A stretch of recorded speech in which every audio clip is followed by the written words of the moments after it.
Pernah nggak sih, kamu ngelihat orang yang walaupun dunia kayaknya lagi runtuh, tapi wajahnya tuh tetap kalem, bukan karena dia nggak punya masalah, tapi kayaknya dia punya jurus rahasia, biar tetap tenang di tengah badai. Nah, di video kali ini, kita bakal kupas tuntas 8 kebiasaan rahasia orang-orang yang bisa tetap tenang di situasi apapun. Buat kamu yang gampang panik, gampang emosi, atau sering overthinking, tenang, ini bukan motivasi kosong. Ini hal konkret, dan bisa banget kamu latih dari sekarang. Orang yang selalu tenang itu bukan berarti mereka nggak punya emosi atau nggak pernah merasa kesal. Mereka juga manusia biasa, bisa marah, kecewa, bahkan ingin meledak. Tapi bedanya, mereka nggak langsung bereaksi begitu saja. Mereka tahu, emosi yang dibiarkan meledak tanpa disaring itu sering berujung penyesalan. Jadi ketika ada orang yang nyolot, situasi yang bikin panas, atau omongan yang menyakitkan, mereka lebih memilih diam sebentar. Nggak langsung membalas, tapi kasih ruang buat berpikir,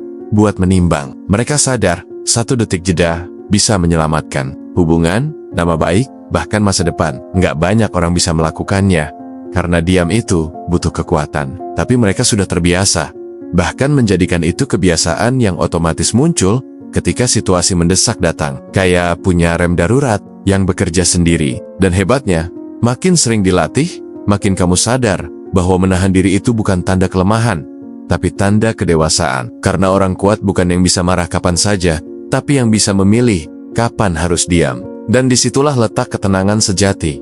Ketenangan itu bukan sesuatu yang muncul tiba-tiba di tengah hari saat dunia lagi kacau. Orang-orang yang selalu terlihat tenang biasanya udah menyiapkan mental mereka jauh sebelum hari benar-benar dimulai. Bukan berarti mereka semua bangun jam 4 subuh, terus langsung lari maraton, atau produktif berlebihan. Tapi mereka punya rutinitas kecil yang konsisten dan penuh makna. Ada yang memilih duduk tenang di pojok kamar sambil tarik napas dalam, dan mengatur irama pikiran lewat meditasi. Ada yang lebih suka journaling, menuangkan isi hati ke atas kertas, membongkar isi kepala sebelum hari sempat bikin stres. Ada juga yang cukup duduk santai, menikmati teh hangat tanpa membuka handphone, tanpa diganggu notifikasi, cuma menikmati keheningan sebentar aja. Kegiatan sederhana itu kelihatannya sepele, tapi efeknya besar. Mereka sedang mengisi tangki ketenangan sebelum dunia mulai menuntut. Karena ketika pikiran udah tenang dari pagi, saat masalah datang siang harinya, mereka masih punya sisa tenaga untuk berpikir jernih. Masalah tetap datang,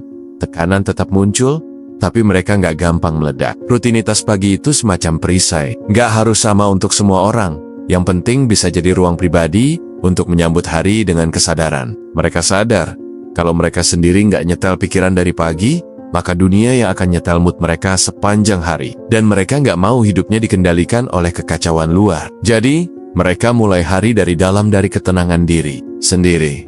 Nah, ini penting banget buat dipahami, terutama di zaman sekarang di mana semua orang merasa harus ikut campur, harus punya opini, harus terlibat dalam semua hal. Orang yang selalu tenang justru tahu batas. Mereka paham betul mana yang memang menjadi tanggung jawabnya, dan mana yang cukup dilihat saja tanpa harus ikut ambil pusing. Mereka bisa dengan tegas berkata dalam hati, "Ini bukan tanggung jawabku," tanpa merasa bersalah. Mereka sadar bahwa hidup ini udah cukup berat kalau hanya mengurus diri sendiri. Apalagi kalau harus memikul semua beban yang bahkan bukan miliknya. Bukan berarti mereka nggak peduli, tapi mereka lebih cerdas dalam menempatkan perhatian dan energi. Mereka paham bahwa mencampuri semua urusan, mencoba menyelesaikan semua konflik, atau merasa wajib menyelamatkan semua orang, justru bisa merusak ketenangan batin sendiri. Karena setiap masalah yang kita serap itu kayak beban tambahan di kepala, lama-lama bisa penuh.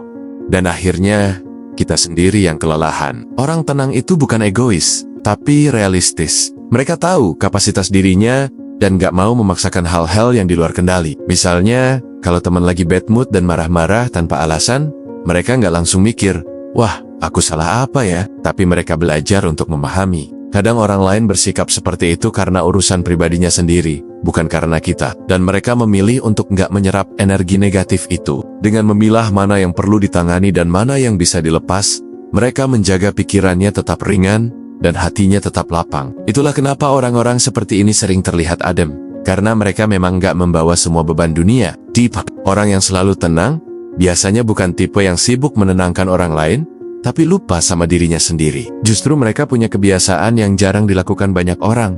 Ngobrol sama diri sendiri. Bukan ngobrol yang aneh-aneh ya, tapi lebih ke momen refleksi, di mana mereka benar-benar jujur pada diri sendiri tentang apa yang sedang dirasakan. Mereka peka terhadap sinyal tubuh dan hati. Saat merasa mulai lelah secara emosional, mereka nggak maksa diri untuk terus jalan, terus senyum, atau pura-pura baik-baik aja. Mereka bisa dengan tenang bilang ke diri sendiri, hari ini cukup sampai di sini.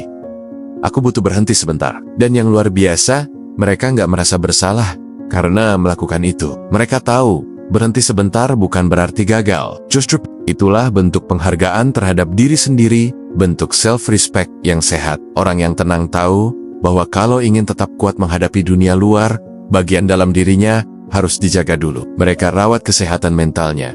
Mereka pelihara ruang batin agar tetap bersih dari sampah emosi yang gak perlu. Kadang itu artinya menyendiri sejenak, menjauh dari keramaian, menonaktifkan notifikasi, atau sekadar duduk diam di sudut ruangan sambil tarik napas panjang. Nggak harus dengan cara yang besar atau mewah, tapi cukup dengan kesadaran penuh bahwa dirinya juga butuh perhatian. Karena gimana bisa kita hadir sepenuhnya untuk orang lain, kalau untuk diri sendiri aja kita abai. Orang yang tenang itu bukan tanpa beban, tapi mereka tahu cara merawat diri agar tetap utuh. Dan ketenangan yang mereka miliki bukan cuma hasil dari lingkungan yang damai, tapi juga dari hubungan yang sehat antara mereka dan dirinya sendiri.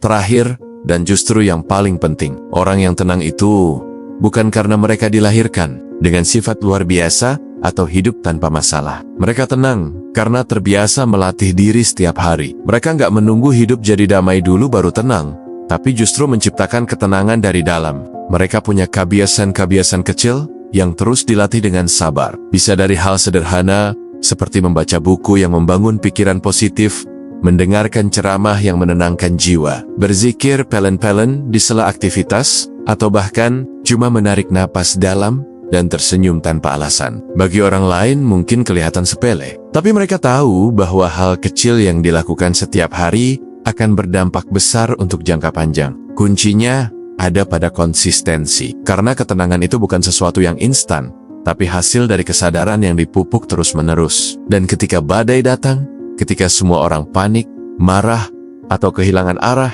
mereka justru jadi tempat berteduh. Orang-orang di sekitarnya merasa nyaman, karena mereka memancarkan stabilitas yang langka. Tenang mereka bukan karena nggak takut, tapi karena tahu caranya tetap berdiri, meski hati gemetar. Semua itu lahir dari kebiasaan menjaga pikiran agar tidak liar, menjaga hati agar tetap hangat, dan menjaga diri agar tetap terhubung dengan makna hidup. Dan itulah yang menjadikan mereka berbeda. Mereka bukan hanya tenang untuk dirinya sendiri, tapi jadi sumber ketenangan bagi banyak orang.